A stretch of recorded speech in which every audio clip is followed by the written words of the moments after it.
Aunty আসসালামু আলাইকুম। ওই শুনলাম আন্নাগো শেফালি এসএসসি ফেল করছে। হ্যাঁ ফেল করছে তো তুই কিনলে। ও না আন্টি, ওই শেফালি আনে তো কইছেন যে ফেল করলে ইগারে বিয়া দিয়ে দিবেন। আচ্ছা। ড্রাইভার টাইভার অন আর দিকে যদি একটু ফোকাস করতে। কি রে তোর দিকে ফোকাস করতে মানে তুই কে? আন্টি আপনি মনে হয় আমারে চিনেন না, আই জইছি আর কি আন্টি, এলাকাতে নাম ডাক আছে আমার। কি তুই শেফালির বিয়ে করবে? আন্টি আই শেফালির আগের তো না পছন্দ করতাম, সুযোগই আন্টো গাইছি আর কি। আলহামদুলিল্লাহ আন্টি আই রাজি।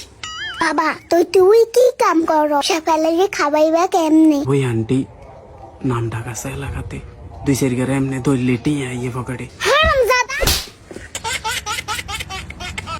কি করে সাবরিনা তার মাইয়ারে বিয়ে করবি কেন? এনে গাঙ্গে জলে ভাসাই দিম তো তোর তাই বিয়ে দিতাম না। আন্টি আপনি কিন্তু আমার অপমান করছেন আন্টি। আমি দুই চার রাউন্ড করলে আন্টি দুই চার হাস্য পকেটে ঢুকি যায়। ওরে এসব কি করে তোর সাইতে আলাদার কাইসা বালা গেল রিক্সা চলাই খায়। আন্টি আপনি এলাকার কাইসার লগে আমার লগে তুলনা করছেন, এটা মানি নিতে পারলাম না আন্টি। তুমি আমি না লই তাইলে মুন্ডুরের বিস্কে গলার দনি রে। আসসালামু আলাইকুম।